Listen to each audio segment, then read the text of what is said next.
Shalom.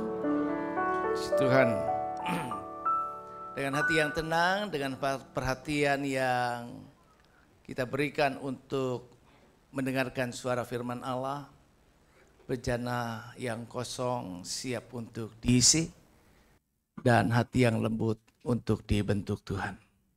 Mari kita dengarkan firman Allah. Saya sampaikan hari ini dengan tema iman versus fakta.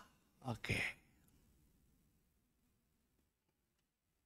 Pilihan yang menentukan hidup. Kita ingin hidup oleh iman atau kita ingin hidup oleh fakta demi fakta.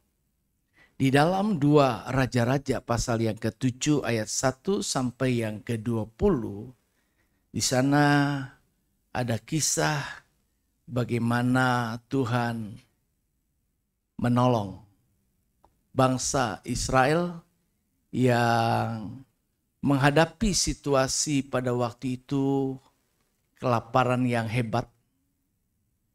Oleh karena negeri itu sedang dikepung oleh musuhnya. Dan mari kita coba membaca 2 ayat saja. Di dalam 2 Raja-Raja pasal yang ke-7 ayat yang pertama dan yang kedua. Kita akan baca bersama-sama kembali dengan memperhatikan yang sudah disiapkan di tayangan ataupun yang ada di gadget dan Alkitab saudara. 2 Raja-Raja pasal 7 ayat 1 sampai 2 firman Allah berkata demikian 2-3. Lalu berkatalah Elisa, dengarlah firman Tuhan. Beginilah firman Tuhan. Besok kira-kira waktu ini sesukat tepung yang terbaik akan berharga sesikal dan 2 sukat jelai akan berharga sesikal di pintu gerbang Samaria. Tetapi perwira yang menjadi ajudan raja menjawab abdi Allah, katanya, sekalipun Tuhan membuat tingkap-tingkap di langit, masakan hal itu mungkin terjadi? Jawab abdi Allah, sesungguhnya engkau akan melihatnya dengan matamu sendiri, tetapi tidak akan makan apa-apa daripadanya. Nah, Bapak Ibu Saudara kekasih Tuhan, dalam hidup ini kita sering dihadapkan pada 2 jalan. Yang pertama tentunya kita akan berhadapan dengan berbagai fakta atau kenyataan-kenyataan hidup yang kita hadapi, yang kita jumpai di dalam perjalanan hidup kita. Dan biasanya fakta atau kenyataan yang kita hadapi ini tidaklah sesuai dengan apa yang selalu kita inginkan. Mungkin itu hal-hal yang sangat pahit dalam hidup kita. Dan juga kadang hal-hal yang menyenangkan hati kita. Dan pilihan yang kedua, kita juga diperhadapkan dengan sebagai orang yang percaya dan kenal firman Tuhan, kita memiliki janji-janji firman Tuhan.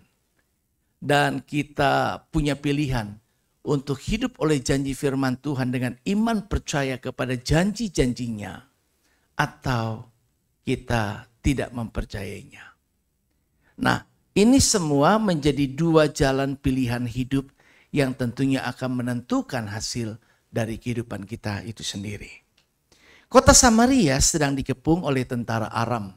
Dan hal ini terjadi kurang lebih berdasarkan penafsiran di tahun 845 sampai 841 sebelum Masehi. Saat itu tentunya akan terhambat membuat karena pengepungan oleh musuh, maka tentu gerak suplai makanan tidaklah berjalan dengan baik. Karena suplai makanan terputus oleh karena terhadang dengan musuh sana sini, karena kota itu dikepung oleh musuh para tentara Aram, maka tentu keadaan ini menyebabkan harga bahan pangan, bahan makanan menjadi sangat mahal, dan masyarakat mengalami penderitaan yang sangat, bahkan sampai satu ketika pada titik mereka berhadapan dengan situasi kelaparan yang hebat, yang sangat parah, sampai-sampai orang itu makan orang. Orang tua terpaksa karena tidak ada makanan lagi, yang memiliki anak, anaknya dipotong, direbus, dimasak, dimakan. Bahkan ada di antara para tetangga yang berjanji, hari ini kita makan anakku, besok kita makan anakmu. Ketika hal ini kemudian membuat pertengkaran pada satu ketika, dan ada kisah tentang dua ibu yang bertengkar karena ada satu ibu yang tidak menjalankan komitmen perjanjiannya, maka ibu ini datang kepada raja mengadukan perkaranya. Raja mengoyakkan pakaiannya karena sangat-sangat sedih sekali. Tragis situasi yang dihadapi pada waktu itu. Tapi apa boleh buat? Ini adalah fakta, kenyataan hidup yang pahit yang harus dihadapi bangsa Israel pada waktu itu.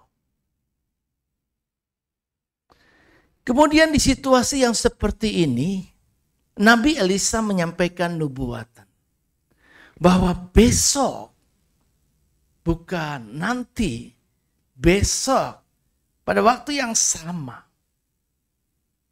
harga makanan akan kembali normal. Sebuah janji pemulihan ilahi yang menentang logika dan fakta saat itu. Dan hal itu tentu tidaklah mudah untuk dapat dipercayai. Sehingga perwira raja pada waktu mendengar perkataan daripada Elisa ini, dia meremehkan apa yang dikatakan Elisa karena logikanya. Dia berkata, sekalipun Tuhan membuka tingkap-tingkap di langit, masakan hal itu mungkin terjadi?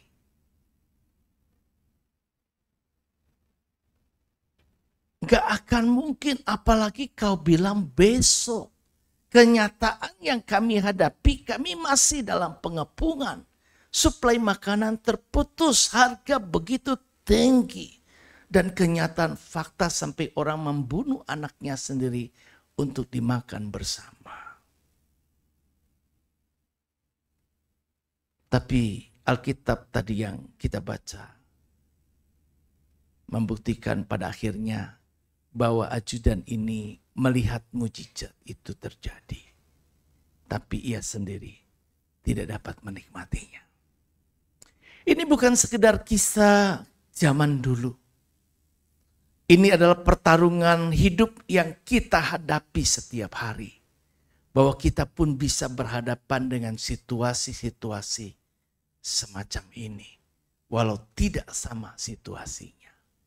Keadaan zaman ini menyebabkan kita akan berhadapan satu ketika kita ada di generasi yang bersyukur. Ada beberapa orang yang masih hidup di waktu masa-masa dulu dan sampai pada masa sekarang. Kita bisa merasakan pergerakan perubahan zaman yang begitu cepat dan tanda-tanda akhir zaman yang semakin nyata.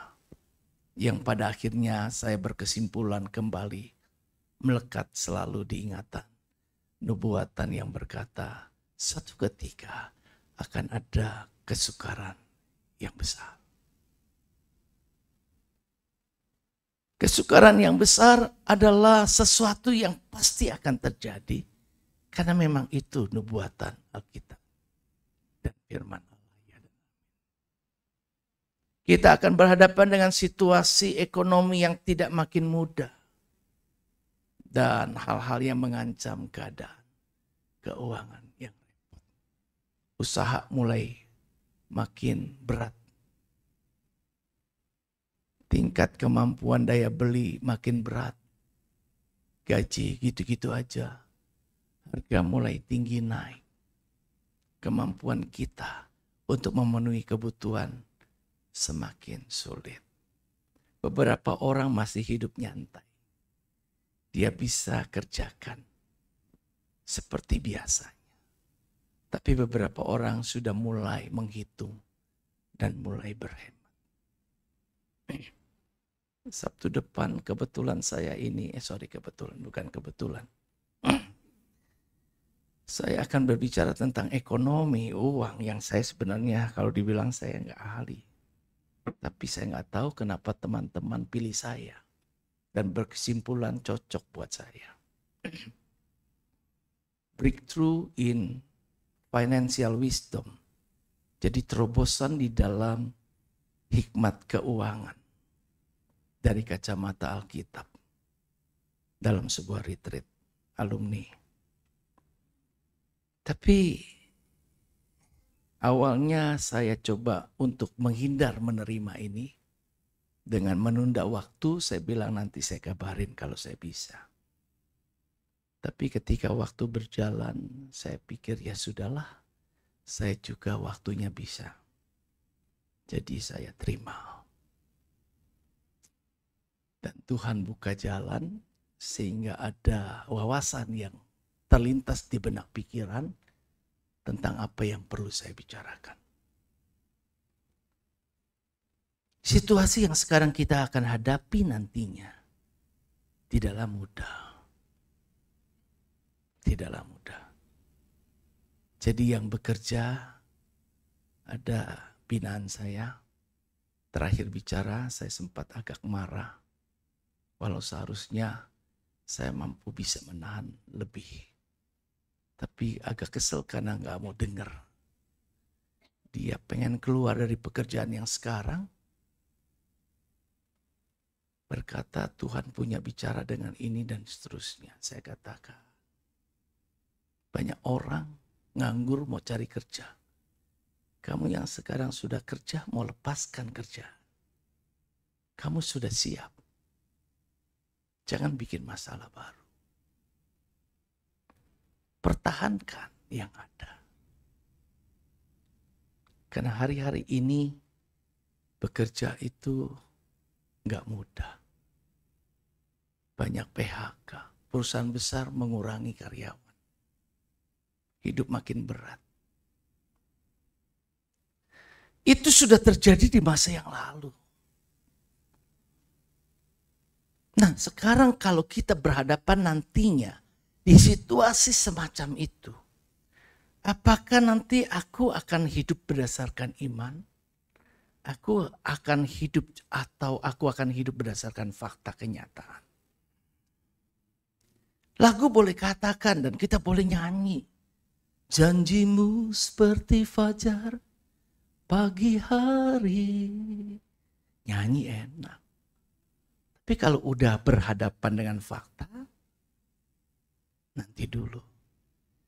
Berhadapan dengan banyak hal yang menawarkan kemudahan, bisa menjadi hal yang kita perhitungkan. Nah, apa yang bisa kita pelajari dari kisah ini? Saya ingin berbagi 3 hal. Yang pertama, bahwa iman menembus batas fakta. Firman Allah 2 Raja-Raja pasal 7 ayat 1 berkata, sebuah nubuatan bahwa sesukat tepung terbaik, yang terbaik, bukan level yang rendah, itu akan berharga sesikal. Nilai yang paling rendah kecil. Tapi ketika ini disampaikan firman Allah ini dengan kenyataan fakta yang saat itu terjadi adalah bahwa ini nggak bisa dipungkiri, kelaparan total loh yang sangat parah yang dihadapi masyarakat. Harga pangan yang melambung tinggi, orang tua makan anaknya sendiri, harapan nyaris tidak ada. Namun iman berkata, Tuhan sanggup memulihkan dalam 1 hari. Firman Allah katakan, 1000 tahun sama dengan 1 hari, 1 hari sama dengan 1000 tahun bagi Tuhan. Jadi bagi Tuhan, kalau mau buat besok perubahan total terjadi, Bisa saja. Seorang milioner India, entah mungkin sudah pernah dengar kisah yang kita mungkin dapat dari WA. Itu luar biasa kekayaan. Sampai akhirnya bisa menikahi seorang artis tercantik Bollywood. Tapi ketika dia satu ketika dalam perjalanan pergi, kalau nggak salah lagi apa ya, terus tiba-tiba lebah masuk ke mulutnya, ketelan hidup-hidup. Langsung kelepak-kelepak hitungan menit, mati di tempat. Usia muda. Gak pernah bisa terjadi dalam logika. Bagaimana itu bisa terjadi? Hidup ini seperti uap. Sebentar kelihatan, sebentar. Kita tidak tahu. Ada banyak misteri dalam hidup ini. Nah, Mary Riana sekarang masih hidup. Dia seorang tokoh yang luar biasa. Boleh diambil sebagai contoh tokoh. Dia seorang Kristen. Lahir di Jakarta 29 Mei tahun 1980. Sekarang berarti di usia 45 tahun. Ia berasal dari keluarga Tionghoa yang sederhana. Masa kecilnya cukup normal, tapi sampai akhirnya krisis besar terjadi di dalam hidupnya saat ia mau kuliah. Kita tahu bahwa pada tahun 1998 terjadi kerusuhan yang besar di negara kita. Ayah Mary memutuskan mengirim Mary ke Singapura untuk melanjutkan pendidikan dan demi keamanan. Karena waktu itu perempuan Tionghoa riskan terjadi pemerkosaan massal. Dan akhirnya ia diterima di Nanyang Technological University di Singapura melalui pinjaman dari pemerintah Singapura pada waktu itu. Nah, masalah yang dihadapi Mary adalah Mary tidak punya cukup uang untuk hidup di sana. Ia harus berjuang keras, tinggal seadanya, tiap hari harus makan mie instan. Bahkan pernah hanya makan roti dan air putih berhari-hari.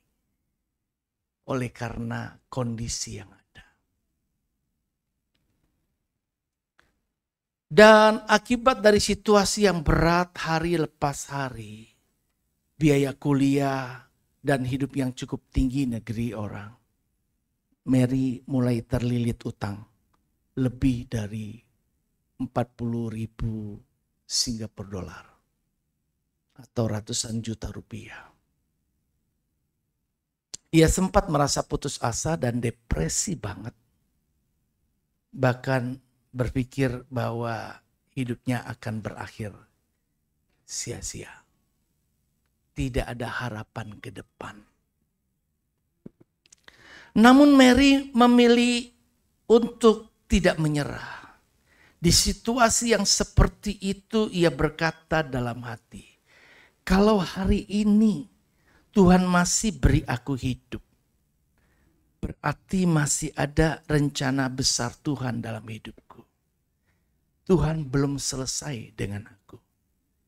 Ia pasti punya rencana yang baik di dalam hidup itu.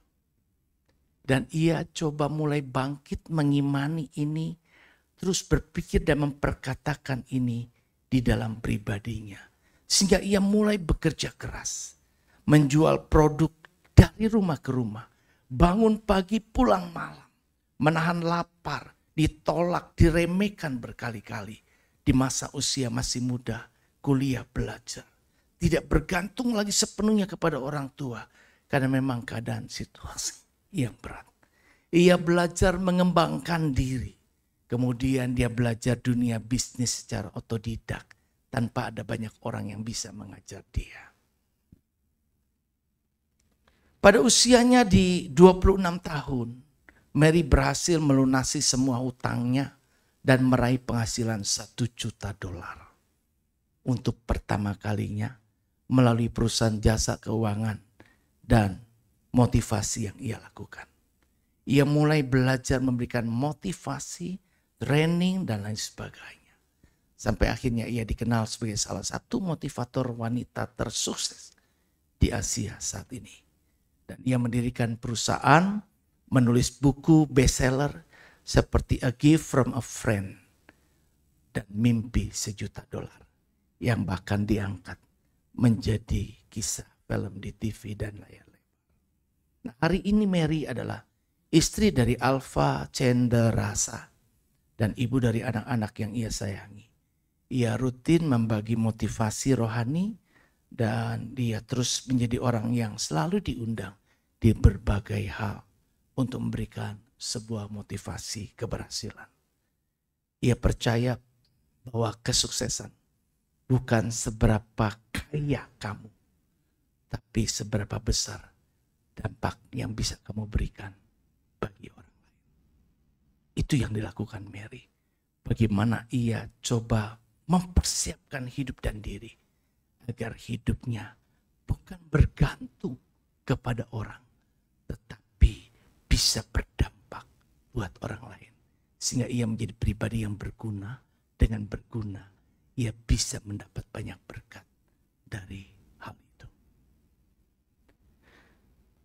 Nah, pelajaran yang bisa kita dapat dari Mary ini adalah bahwa Mary faktanya itu kalau mau hidup, lihat berdasarkan fakta, dia dalam situasi yang berat terlilit hutang. Lepas dari hutang aja itu makin susah. Kalau orang mulai terlibat hutang, mulai kecil, lama-lama besar, lama-lama besar. Makin lama makin sulit untuk bisa melunasi hutang. Boro-boro pakai iman untuk mendapat kesuksesan yang lebih. Kalau kita lihat kenyataannya, bagaimana mungkin? Apalagi kalau mau memberi. Tapi iman bisa menyatakan bahwa Tuhan pasti punya maksud di balik semua hal terjadi. Dan Dia pasti mampu menolong selama aku masih hidup. Masih ada jalan keluar yang mungkin bisa Tuhan buat ke depan. Yang hari ini berdasarkan fakta kelihatannya nggak mungkin. Tapi iman bisa berkata, itu mungkin. Hari ini kelihatan bagaimana hal itu bisa terjadi. Tapi mungkin besok itu terjadi. Kita tidak tahu. Nah, pelajaran dari poin pertama, apa poin pertama tadi? Iman menembus batas fakta. Fakta-fakta yang nyata ini tapi bisa dengan iman bisa ditembus. Iman bisa menembus batas fakta bahwa di depan itu adalah laut Teberau yang begitu luas, kiri kanan adalah padang gurun, di belakang musuh mengejar dan mengancam nyawa. Tapi Tuhan bisa buat jalan saat tidak ada jalan. Iman tidak berarti menyangkal fakta. Tetapi iman berani melangkah, melampaui fakta. Karena percaya firman Tuhan lebih kuat. Jadi jangan pernah batasi Tuhan dengan logika dan dengan fakta yang dihadapi. Yang kedua, kita belajar yang kedua adalah dari peristiwa ini ketidakpercayaan menampik mujizat. Menampik itu apa ya? Menampik, menolak, enggak bersedia. Jadi mau dikasih mujizat enggak bersedia, aku enggak mau. Tuhan mau ngadakan perkara ajaib dalam hidup kita, aku enggak mau. Itu menampik. Ketidakpercayaan itu menampik mujizat. Dia seharusnya mengalami mujizat tetapi bisa tidak mengalaminya. 2 Raja-Raja pasal 7 ayat yang kedua berkata, engkau akan melihatnya dengan matamu sendiri, tetapi tidak akan makan daripadanya.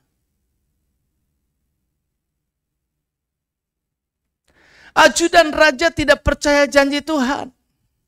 Ia lebih percaya fakta daripada firman.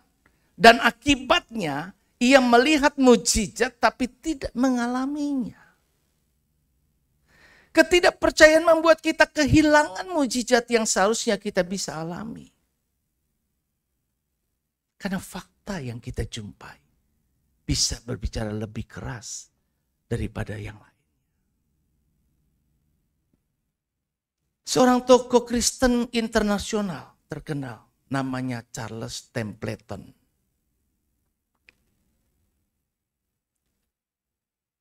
Charles Templeton lahir di Kanada pada 7 Oktober 1915. Pada usia 20 tahun, ia bertobat dan menjadi penginjil. Ia adalah pembicara yang sangat karismatik pada waktunya. Begitu pintar dan disukai banyak orang. Ia bahkan menjadi sahabat dan rekan pelayanan sama-sama dengan Billy Graham, seorang penginjil dunia.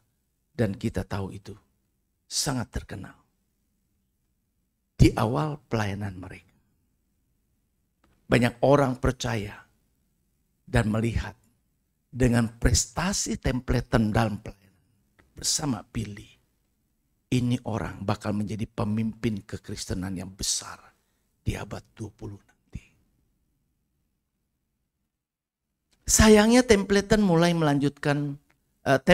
kemudian melanjutkan pendidikan di Princeton Theological Seminary. Di sana ia mulai terpengaruh oleh pemikiran liberal, ilmu pengetahuan modern, teologi modern. Dan mulai dari situ dia terpengaruh dengan hal-hal yang membuat pemikirannya mengkritik isi Alkitab dan kebenaran. Orang makin tahu tentang ilmu, makin tinggi, makin tahu. Kemudian kalau tidak terkontrol dengan iman, merasa lebih tahu dari Allah. Sehingga mulai kritik, ini kok firman kayaknya nggak masuk logika. Dunia, saya pernah belajar di S2 itu, ada satu teologi modern.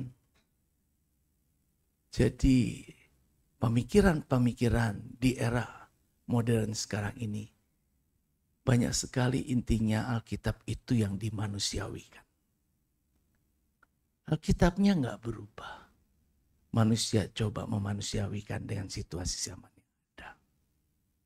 Disesuaikan agar cocok dengan akhir sekarang. Sehingga kita lihat di akhir zaman, kan memang ternyata kenapa ini bisa terjadi? Pasti terjadi juga karena memang sudah nubuatannya ada. Apa tuh nubuatannya? Kalau kita berpikir dengan cermat, nubuatan di akhir zaman terjadi penyesatan yang besar. Bagaimana bisa terjadi penyesatan kalau nggak ada orang yang merasa pinter, kemudian keblinger, ngajarinnya menyimpang.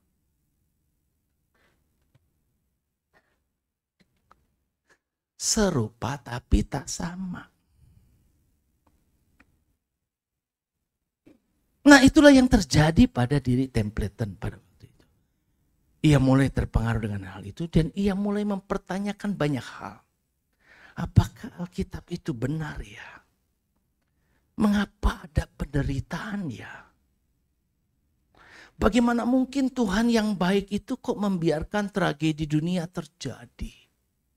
Sekarang kita lihat perang antara Israel, Iran, terlibat Amerika. Banyak orang kemudian dengan gegabah langsung berpikir dan menubuatkan akhir zaman begini-begini, beginilah, begitulah dan sebagainya. Masih banyak hal yang harus digenapi dalam firman.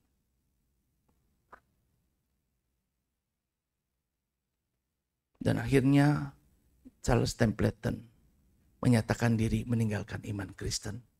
Karena makin dipikir, makin gak masuk akal. Kemudian dia mulai menulis sebuah buku. Bukunya berjudul Farewell to God. Kemudian dia tulis My reason to rejecting the Christian faith. Alasan saya untuk menolak iman kekristen. Selamat tinggal Tuhan. Templeton berusaha meyakinkan Billy Graham untuk juga meninggalkan keyakinannya. Tapi Billy justru semakin teguh dalam iman dan berkata, memang aku tidak bisa jawab semua pertanyaan. Tapi aku percaya bahwa ini adalah firman Tuhan. Dan aku akan memberitakannya ke dunia. Setelah itu Billy Graham terus dipakai Tuhan dengan luar biasa oleh karena imannya yang makin bertambah. Menjangkau jutaan jiwa di seluruh dunia. Sebaliknya apa yang terjadi pada Templeton, dia berhenti menginjil. Dia jadi jurnalis, penulis, dan pembicara sekuler. Di usia tua, ketika diwawancari oleh Lee Strobel dalam buku The Case for Faith, Kasus Iman, Charles Templeton ditanya, bagaimana pendapatmu tentang Yesus sekarang?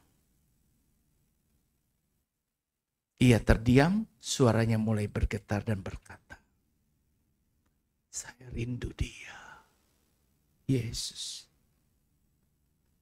Tapi saya sudah terlambat.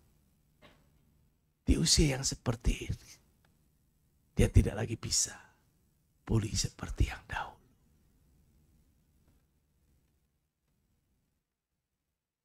Ia menangis saat mengucapkannya. Hatinya tanpa hancur seolah tahu bahwa ia pernah dekat dengan Tuhan. Tapi kini begitu jauh daripadanya. Akhirnya dia meninggal di tahun 2001 dalam keadaan mengidap penyakit Alzheimer.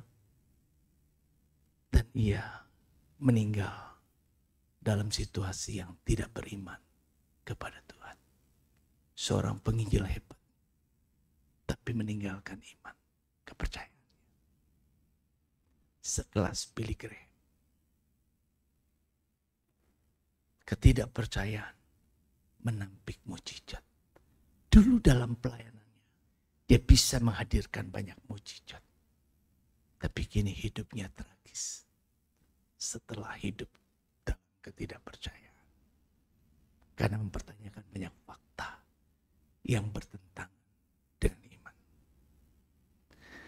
Pelajaran yang bisa kita dapat dari kisah Charles ini adalah faktanya. Ada hal-hal dalam iman yang sulit dijelaskan secara logika. Kadang-kadang orang Kristen suka menggurui, menghakimi. Ada banyak misteri yang tidak kita mengerti. Lebih baik kita berdiam, mempercayakan ke Tuhan dan tetap kepadanya. Ketidakpercayaan akan membuat kita memilih akal manusia di atas wahyu Tuhan. Akhirnya kita bisa melihat kebenaran, tapi sudah tidak bisa kembali menikmati apa yang menjadi janji-janji Tuhan di dalam hidup kita. Jika kita lihat di dalam 2 Raja-Raja pasal 7 ayat yang kedua tadi. Kembali peristiwa itu mengingatkan kita bahwa engkau akan melihatnya dengan matamu sendiri. Tetapi tidak akan makan daripadanya. Ada banyak hal kalau kita tidak kurang percaya. Tidak percaya. Seharusnya kita mengalami hal yang luar biasa. Terobosan dalam batas logika. Tapi kita tidak mengalaminya. Karena pilihan untuk tidak mempercayainya. Nah, pelajaran kedua yang bisa kita dapat ketidakpercayaan menampik mujizat adalah kadang ketidakpercayaan bukan soal logika. Tapi ini soal hati yang menolak untuk percaya. Jangan tunggu terlambat untuk percaya. Tuhan menghormati iman yang teguh dan sangat terluka ketika kita meragukan akan kasih dan kuasanya. Yang terakhir. Apa? Tuhan punya cara di luar dugaan. Dari kisah ini kita belajar bagaimana Tuhan punya cara yang luar biasa melalui 4 orang kusta yang tersingkir, yang tidak diperhitungkan. Gak masuk dalam logika, gak ingat, gak mungkin, gak ada dalam perhitungan saat situasi yang ada. Ternyata dipakai Tuhan untuk membuat sesuatu yang luar biasa. Ada banyak hal-hal yang bisa terjadi menjadi media yang Tuhan pakai untuk mewujudkan mewujudkan mujizatnya, janjinya. Nah, 4 orang kusta ini berjalan. Tapi suara langkah mereka dibuat oleh Tuhan seperti kereta perang. Di dalam 2 Raja-Raja 7 ayat yang ke-6. 4 orang kusta yang tak dianggap dan tersingkirkan justru dipakai Tuhan jadi pembawa kabar baik keselamatan untuk seluruh kota waktu itu. Tuhan sengaja pakai yang kecil, yang lemah, yang tak berdaya agar semua orang tahu ini bukan karena hebatnya manusia, tapi karena kuasa Tuhan yang bekerja. Ada banyak hal yang tidak ada dalam perhitungan logika kita, tapi bisa dipakai oleh Tuhan. Terserah Tuhan, dia berdaulat. Dia di atas segalanya dan dia maha kuasa. Dia mampu mengerjakan apa yang dia mau. Nah, kita kenal banget contoh yang nyata banget deh. Yang berulang kali suka saya sampaikan. Dan saya kagum. Nick Vujicic itu bukan pilihan hidup dirinya dan orang tua keluarganya. Karena ia terlahir dalam situasi keadaan yang cacat. Cacat bukan pilihan. Cacat lahir. Nama lengkap Nick Vujicic itu adalah Nicholas James Vujicic. Dia lahir 4 Desember 1982 di Melbourne, Australia. Lahir dengan tetra amelia syndrome. Kelainan langka yang membuatnya tidak memiliki tangan dan kaki sejak lahir. Kedua orang tuanya, dia berasal dari Serbia. Kemudian berimigrasi ke Australia. Itu awalnya orang tuanya juga syok. Terpukul sangat ketika anak mereka lahir tanpa anggota tubuh yang lengkap. Sejak kecil Nick sering mengalami bully, ejekan, penolakan dari teman-teman yang lain. Ia bertanya, mengapa Tuhan menciptakan aku seperti ini ya? Kenapa orang-orang punya anggota tubuh yang lengkap tapi aku tidak? Ia malu, depresi berat. Bahkan di usia 10 tahun. Karena gak tahan ejekan banyak orang. Dia berusaha pengen bunuh diri. Dengan coba tenggelam di bak mandi.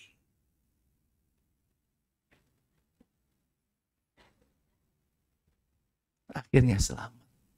Di usianya remaja, Nick akhirnya menerima kasih Tuhan dalam hidupnya. Mulai menyadari bahwa Tuhan punya rencana khusus melalui hidupnya. Ia berkata, saya tidak butuh tangan dan kaki untuk memuji Tuhan. Saya cuma punya hati yang percaya. Punya ketaatan. Dan itu sudah cukup. Ia mulai bicara di depan umum. Pertama kalinya di usia 19 tahun. Kemudian mulai memberitakan kasih Yesus kepada ribuan orang. Dari pengalaman hidup yang ia alami. Bahwa Tuhan berkarya justru di situasi dia yang mengalami keadaan seperti ini. Ada banyak yang kita kadang gak sadari. Ketika kita mau mengalami pertolongan kuasa Tuhan yang besar dan mujizatnya, kita gak bersedia untuk berada di situasi yang tidak menyenangkan. Bagaimana mungkin mujizat bisa terjadi? Bukankah kita harus berada dulu di situasi yang Tuhan izinkan? Dalam keadaan yang secara logika gak bisa Tuhan tolong. Manusia tolong. Gak bisa, kayaknya gak mungkin. Tapi disitulah kesempatan Tuhan berkarya. Jika kita diizinkan ada di situasi itu. Tapi tentu kalau boleh pilih, kan kita gak mau di situasi itu, bukan? Kita mau semuanya fine, baik-baik saja. Dan biasa-biasa saja.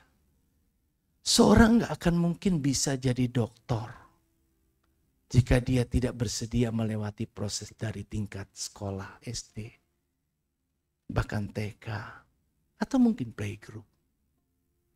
Kemudian naik ke jenjang-jenjang berikutnya. Hidup kita tidak akan bisa dimuliakan dan mendapat kehormatan yang lebih, kehidupan yang lebih baik jika kita tidak bersedia untuk diproses dari sejak awal. Dari waktu ke waktu, dari situasi ke situasi yang tidak menyenangkan. Hidup ini pahit kenyataannya. Dan itu juga menjadi bagian hidup yang saya pernah alami. Tapi satu hal yang saya belajar. Tuhan izinkan semua ini terjadi. Supaya saya tahu. Lebih daripada apa yang bisa saya katakan dalam teori. Kalau saya katakan ini dan itu. Kalau saya ngerti ini dan itu sedikit-sedikit. Karena saya sudah tahu. Dan saya pernah ngalamin. Ada obat-obat yang saya tahu kalau orang ngalamin ini saya tahu obatnya begini.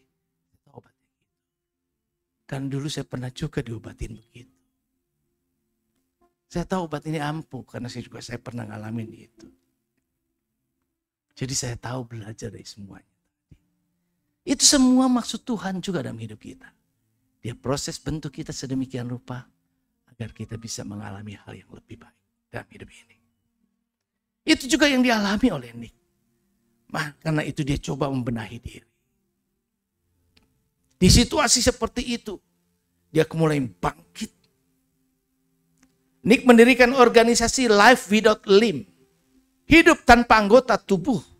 Ia mulai berbicara lebih dari 70 negara. Menjangkau jutaan orang dari berbagai latar belakang. Dia belajar dan dia belajar. Dan terus membenahi diri. Meningkatkan upgrade diri. Sehingga menjadi berkat di sekolah, gereja, penjara. Bahkan sampai ia bisa berbicara kepada kepala negara. Pesan yang ia bawa. Tuhan sanggup memakai siapapun. Bahkan yang dunia anggap tidak berguna. Dan dia mulai menulis buku-buku yang laris bestseller. Life Without Limits, Unstoppable, Love Without Limits. Jadi ada banyak dari pengalaman hidup dia mulai tulis berbagi. Agar bisa menguatkan orang-orang. Coba kita pikir cara Tuhan yang luar biasa dalam hidup ini kayak apa sih? Pertama, Tuhan pakai kekurangan sebagai senjata kesaksian. Dulu saya pernah bilangkan bahwa mujizat bisa terjadi. Itu sebagai salah satu kesempatan untuk testimoni, kesaksian. Dengan mujizat yang engkau alami, engkau bisa bersaksi. Maka dengan kekurangan Nick yang ada waktu itu, faktanya Nick tidak punya tangan dan kaki, itu adalah kekurangan fatal. Tapi justru itu membuat jutaan orang yang mau mendengar dia berbicara. Karena kisahnya begitu unik dan menyentuh. Karena ternyata ada orang yang tidak punya tangan dan kaki bisa kayak begini.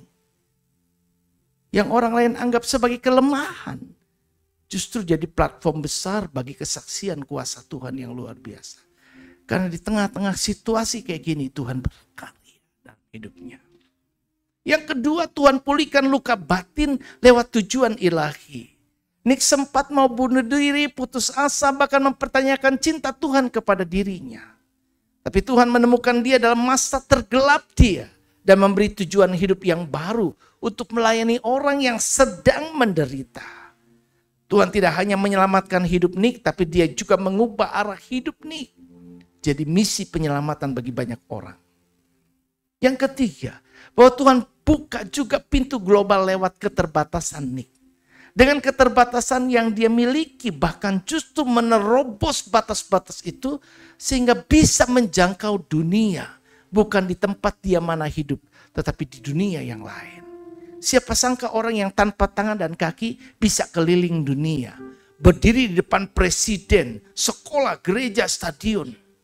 Tuhan pakai keterbatasan Nick sebagai kunci untuk membuka hati yang keras. Bukan kekuatan atau kepintaran.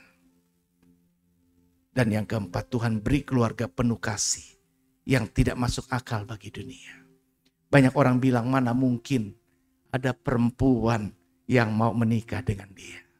Yang gak punya tangan dan kaki. Yang cacat begini.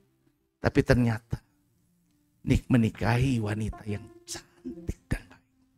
Dan punya anak-anak yang sehat, bahagia, tanpa cacat. Tuhan sanggup memberi sukacita. Tuhan sanggup memberi cinta sejati. Di luar semua logika dan harapan. Faktanya, Nick tidak punya apa-apa secara fisik. Tapi iman. Ia percaya jika Tuhan izinkan ia lahir. Maka Tuhan pasti punya rencana yang luar biasa. Cara Tuhan bagaimana? Di luar dugaan. Dari niat bunuh diri. Menjadi juara yang menggemakan sebuah pengharapan bagi dunia. Pilihan ada pada kita. Terakhir slide saya. Boleh klik.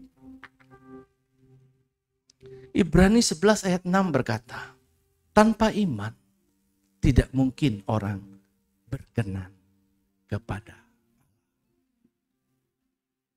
Ketika kita tidak punya iman atau datang sama Tuhan, Allah tidak berkenan. Engkau doa tanpa iman, Allah tidak berkenan. Engkau hidup tanpa iman, Allah tidak berkenan. Engkau meragukan bagaimana mungkin hal ini terjadi, Allah tidak berkenan. Bahkan ia terluka karena kita tidak mempercayainya. Ia terluka karena kita membatasi dia. Dunia bilang jangan lawan logika. Tapi firman Tuhan berkata, iman mengalahkan fakta. Yuk kita pilih hidup menurut kenyataan atau kita mau hidup menurut janji Tuhan. Sekali lagi, jangan batasi kuasa Tuhan dengan logika dan fakta yang dihadapi. Iman bukan tahu semua jawaban.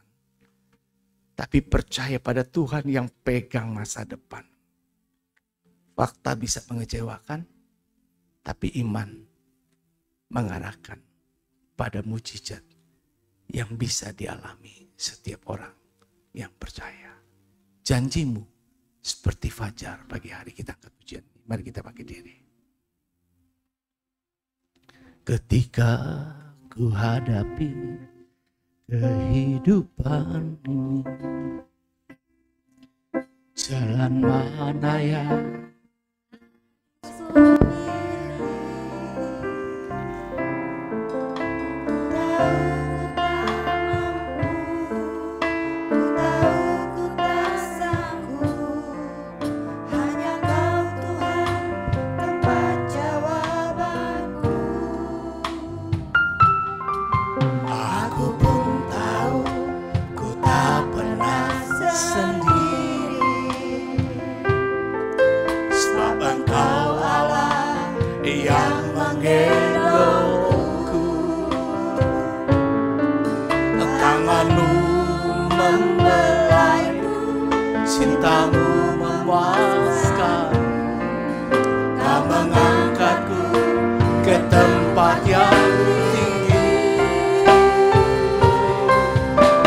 Janjimu seperti fajar pagi hari yang tiada pernah terlambat bersinar. Cintamu seperti sungai yang mengalir, dan ku tahu betapa dalam kasih-Mu. Ketika ku hadapi kehidupan ini, jalan mana yang harus ku pilih? Ku tahu ku tak mampu, ku tahu ku tak sanggup. Hanya Kau Tuhan tempat jawabanku. Aku pun tahu ku tak pernah sendiri, sebab Engkau Allah yang menggendongku. Tangan-Mu membelaiku, cinta-Mu memuaskan. Kau mengangkatku ke tempat yang tinggi. Oh, janji-Mu seperti fajar pagi hari yang tiada pernah terlambat bersinar. Cinta-Mu seperti sungai yang mengalir, dan ku tahu betapa dalam kasih-Mu. Janji-Mu seperti fajar pagi hari yang tiada pernah terlambat bersinar. Cinta-Mu seperti sungai yang mengalir, dan ku tahu betapa dalam kasih-Mu. Dan ku tahu betapa dalam kasih-Mu. Dan ku tahu betapa dalam kasih-Mu. Ibu Lastri akan pimpin kita dalam doa. Makasih ya Tuhan. Terima kasih Tuhan Yesus. Terima kasih untuk waktu yang Kau berikan bagi setiap kami saat ini Tuhan. Bapa, terima kasih untuk firman yang telah disampaikan pada siang hari ini Tuhan. Terima kasih Yesus, kalau Engkau telah mengajarkan bagi setiap kami Tuhan, untuk tetap teguh iman percaya kami di dalam Engkau Tuhan. Karena kami tahu Tuhan, apa yang mustahil bagi kami Tuhan, tapi itu nyata bagi Engkau Tuhan. Engkau Allah yang mampu menolong kami Tuhan. Fakta dalam hidup kami, keadaan dalam hidup kami Tuhan, yang mungkin dalam tekanan Tuhan, yang mungkin dalam persoalan yang berat, yang mungkin dalam menghadapi sakit, penyakit atau apapun Tuhan, yang menurut orang Tuhan mustahil Tuhan, tapi kami percaya Tuhan, kuasa-Mu masih ada Tuhan. Kuasa-Mu mampu mengubahkan Tuhan. Kuasa-Mu mampu menembus fakta yang ada Tuhan. Terima kasih ya Yesus, terima kasih. Syukur bagi-Mu Tuhan. Ya Bapa, ajar bagi setiap kami Tuhan, untuk tetap mengucap syukur Tuhan dalam setiap keadaan kami ya Yesus. Ajar setiap kami Tuhan, untuk tetap berharap penuh di hadapan-Mu Tuhan. Teguh dalam iman percaya hanya kepada-Mu ya Yesus. Terima Terima kasih ya Tuhan Yesus, terima kasih. Bapa, kami berdoa untuk Bapak Gembala kami yang telah menyampaikan firman Tuhan. Kami percaya Tuhan, Engkau Allah yang memberkati Bapak Gembala kami Tuhan.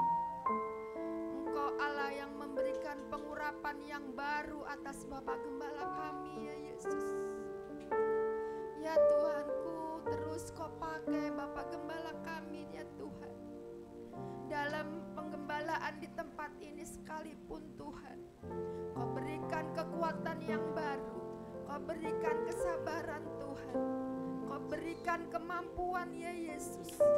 Terima kasih ya Tuhan, terima kasih. Tuhan Yesus, kami percaya Engkau yang menjamin kesehatan Bapak Gembala kami ya Tuhan. Apapun saat ini Tuhan yang mungkin masih beliau rasakan Tuhan, kami percaya, kami serahkan Bapak Gembala kami dari ujung rambut sampai ujung kakinya Tuhan. Kiranya Engkau Allah yang sanggup menjamah Tuhan, Engkau Allah yang sanggup menyembuhkan Tuhan. Apapun yang dirasakan Bapak Gembala kami saat ini Tuhan. Terima kasih ya Yesus, terima kasih, syukur bagimu ya Tuhan. Terima kasih Bapa, di dalam nama-Mu Tuhan kami percaya bahwa Engkau Allah yang mengasihi Bapak Gembala kami, juga mengasihi setiap kami yang ada saat ini Tuhan. Di dalam nama Tuhan Yesus Kristus kami berdoa dan mengucap syukur. Haleluya, amin.